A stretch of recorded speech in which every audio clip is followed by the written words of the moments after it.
यह कहानी है एक छोटे से शहर की, जहां एक पिज्जा की दुकान रात के समय अचानक प्रसिद्ध हो गई थी। हर कोई उस दुकान के पिज्जा का दीवाना था, लेकिन एक अजीब बात थी, ये दुकान सिर्फ आधी रात के बाद ही खुलती थी। लोग कहते थे कि जो भी वहां से पिज्जा खाता है, उसे रात में अजीब अजीब सपने आते हैं। किसी को सपना आता कि वह एक सुनसान जंगल में खो गया है, किसी को काला साया दिखता और कोई अपने आप को खंडहरनुमा किले में कैद पाता। परंतु जैसे ही वह पिज्जा खत्म करते, सपने भी समाप्त हो जाते थे। एक रात रमेश नाम का युवक, जो हॉरर का शौकीन था, इस भूतिया पिज्जा का राज जानने के लिए उस दुकान पर गया। दुकान में घुसते ही उसने महसूस किया कि वहां का माहौल अजीब और भयानक था। एक अजीब सी ठंडक, धीमी धीमी अजीब सी आवाजें और हवा में जले हुए मांस की गंध।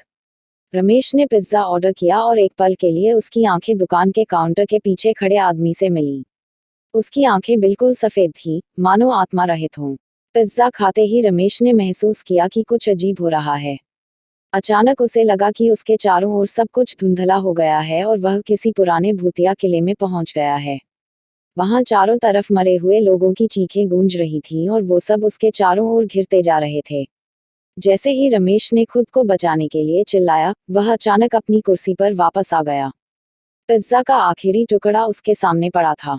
उस रात के बाद रमेश उस दुकान पर कभी नहीं गया और उसने कस्बे के लोगों को बताया कि वह दुकान नहीं, बल्कि एक जाल है, एक ऐसा जाल जो लोगों को खौफ और खतरनाक सपनों में फंसा देता है।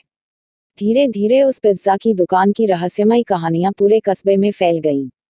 और एक रात किसी ने देखा कि वह दुकान बंद थी और कभी नहीं खुली। कहते हैं कि वह पिज्जा वाला भूत था, जो भटकती आत्माओं के लिए खाना बनाता था।